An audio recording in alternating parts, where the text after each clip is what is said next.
भूतिया रेलवे फाटक। रात का समय था। चारों तरफ सन्नाटा था। बादलों से तेज बिजली कड़कने की आवाज आ रही थी और बहुत जोरों से बारिश भी हो रही थी। उसी समय बाइक से राजा अपनी गर्लफ्रेंड प्रिया को घर छोड़ने जा रहा था। तभी रास्ते में एक रेलवे फाटक आ गया, जहां अजीब अजीब आवाजें आ रही थी, जैसे कोई औरत रो रही हो। प्रिया, क्या तुम्हें किसी औरत के रोने की आवाज आ रही है? मुझे तो बहुत डर लग रहा है। ऊपर से यहाँ फाटक भी लग गया है। लेकिन देखो, यहाँ हमारे सिवा कोई भी गाड़ी नहीं है। राजा बहुत देर से अपनी गर्लफ्रेंड प्रिया से बात कर रहा होता है, लेकिन पीछे से उसे प्रिया की कोई आवाज या कोई रिस्पॉन्स नहीं मिलता। क्या यार प्रिया, मैं कब से तुमसे बात करने की कोशिश कर रहा हूँ, लेकिन तुम हो कि कोई जवाब ही नहीं दे रही हो। क्या बात है? ये कहकर राजा बाइक पर बैठे हुए पीछे मुड़कर देखता है, जिसके बाद उसे अपनी बाइक पर प्रिया की जगह एक भयानक चुड़ैल दिखाई देती है। तुम कौन हो और मेरी बाइक पर क्या कर रही हो? चुड़ैल को देखकर राजा तुरंत बाइक से उतर जाता है और डर के मारे थर थर कांपने लगता है।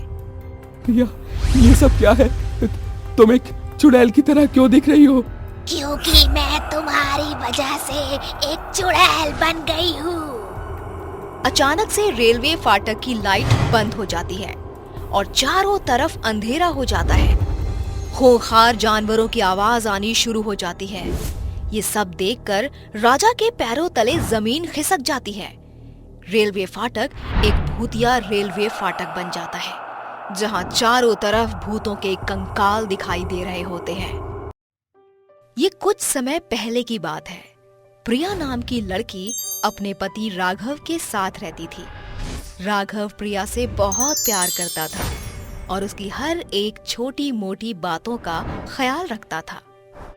लेकिन प्रिया बहुत चंचल थी। उसे लोगों से बात करना बहुत अच्छा लगता था। एक दिन राघव का दोस्त राजा उसके घर आने वाला होता है। वो एयरपोर्ट पर खड़ा हुआ राघव को कॉल करता है। कहाँ है भाई? कितनी देर से मैं तुझे कॉल लगा रहा हूँ, लेकिन तेरा फोन है कि लग ही नहीं रहा। जल्दी से एयरपोर्ट पर आ जा, मैं तेरा इंतजार कर रहा हूँ। अरे यार सॉरी, मैं लेट हो गया था, तो वहीं रुक, मैं बस 5 मिनट में अभी आता हूँ। राघव बिना प्रिया को उठाए तुरंत तैयार होकर राजा को लेने निकल जाता है, जिसके बाद वो राजा को एयरपोर्ट पर मिलता है और उसे गले लगाकर कहता है, आखिर तू आ ही गया। कितना इंतजार किया मैंने तेरा। आना तो था ही, तूने जो बुलाया है। उसके बाद राघव राजा को अपने घर ले आता है, जहाँ प्रिया दरवाजा खुलते ही कहती है, अरे कहाँ चले गए थे आप? बिना बताए मुझे निकल जाते हैं। मैं कितनी देर से आपका इंतजार कर रही हूँ। तभी प्रिया की नजर राजा के ऊपर पड़ती है। राजा बहुत ही हैंडसम था और उसकी बॉडी भी बहुत अच्छी थी। राजा भी प्रिया की तरफ देखता ही रह जाता है, क्योंकि प्रिया बहुत ही सुंदर थी। वो दोनों एक दूसरे को देख ही रहे होते हैं कि इतने में राघव कहता है, अरे प्रिया, ये मेरा दोस्त है। हमें अंदर नहीं बुलाओगी क्या? आओ आओ, अंदर आओ। प्रिया, इसका नाम राजा है। ये आज लंदन से आया है। इसका खुद का बहुत अच्छा बिजनेस है और ये हमारे साथ भी बिजनेस करना चाहता है। मेरे बुलाने पर ये 1 हफ्ते की हॉलिडे लेकर आया है।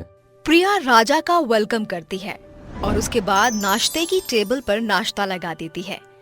वो तीनों नाश्ता कर लेते हैं, जिसके बाद राघव ऑफिस के लिए निकल जाता है।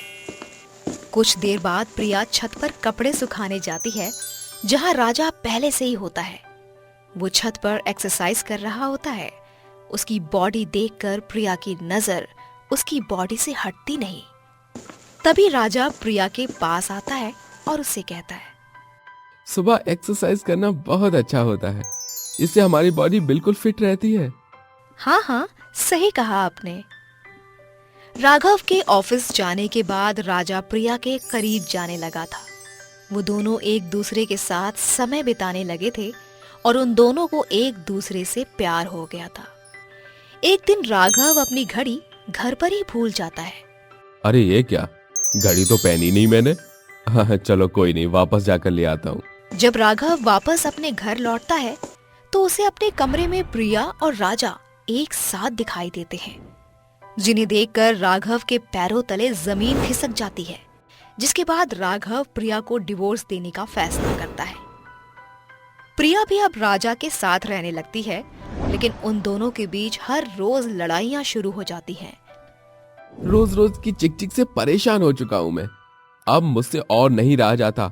मैं तुम्हें छोड़कर जा रहा हूं। राजा, मेरे साथ ऐसा मत करो। तुम्हारे अलावा मेरा कौन है? राजा उसकी एक नहीं सुनता और उसे छोड़कर चला जाता है।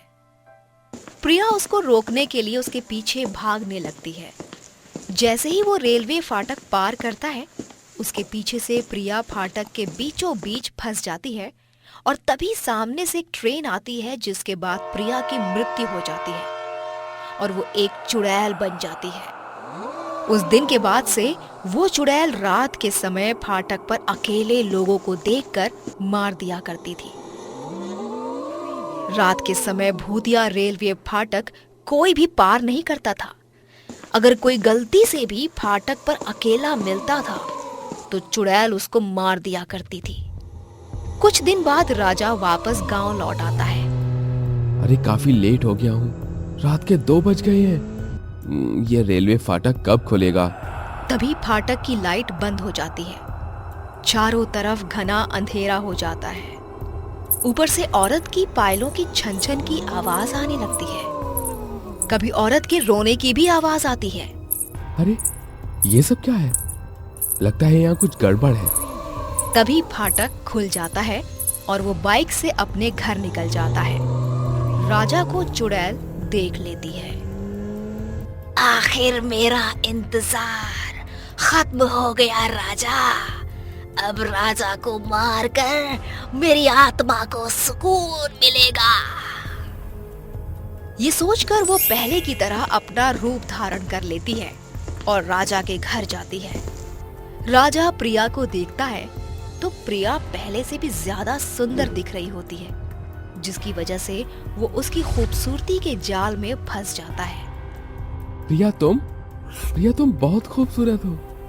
आज के बाद मैं तुम्हें कभी छोड़कर नहीं जाऊंगा। तुम्हारे जाने के बाद मैं बहुत अकेली पड़ गई थी राजा। अब मुझे कभी छोड़कर मत जाना। वैसे कई दिन हो गए हैं, हम कहीं बाहर नहीं गए।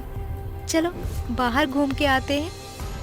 प्रिया राजा को फंसा लेती है और उसके साथ बाहर जाती है। देर रात को जब वो दोनों वापस आ रहे होते हैं, तभी रास्ते में बारिश होने लगती है। राजा उससे बात करने की कोशिश करता है, लेकिन प्रिया उसकी बात का कोई जवाब नहीं देती। तभी फाटक आ जाता है और राजा जैसे ही पीछे मुड़ता है, उसे प्रिया एक भयानक चुड़ैल में बदली हुई दिखती है। तुम तो चुड़ैल हो। प्रिया कहाँ है? मैं प्रिया ही हूँ। जब तुम मुझे छोड़कर गए थे तो मैं तुम्हारे पीछे भागती हुई आई थी। तुम्हें रोकने के चक्कर में मैं इस फाटक पर फंस गई थी, जिसके बाद एक ट्रेन आई और मेरी मृत्यु हो गई। उस दिन से मेरी आत्मा को शांति नहीं मिली है। मुझे माफ कर दो प्रिया, मुझसे भूल हो गई। तुम्हें छोड़कर मैंने बहुत बड़ी गलती कर दी। मैं तुम्हें बहुत प्यार करता था और आज भी करता हूँ। अगर हो सके तो मुझे माफ कर देना। तभी सामने से ट्रेन बहुत तेजी से आ रही होती है। राजा ट्रेन की पटरी से हटने की बहुत कोशिश करता है, लेकिन चुड़ैल उसके ऊपर काबू कर लेती है, जिसकी वजह से वो वहां से हिल भी नहीं पाता। ट्रेन राजा के बहुत करीब आ जाती है, जिसके बाद वो मरने ही वाला होता है। इतने में प्रिया उसे पटरी से उतार देती है और उससे कहती है, मैंने तुमसे प्यार किया था, लेकिन तुम्हें मेरे प्यार की कदर नहीं थी। मैं तुम्हें मारना तो चाहती थी, लेकिन तुम्हें अपनी गलती का पछतावा है, इसलिए छोड़ रही हूँ। प्रिया राजा को छोड़ देती है, जिसके बाद राजा कभी भी उस गांव में कदम नहीं रखता।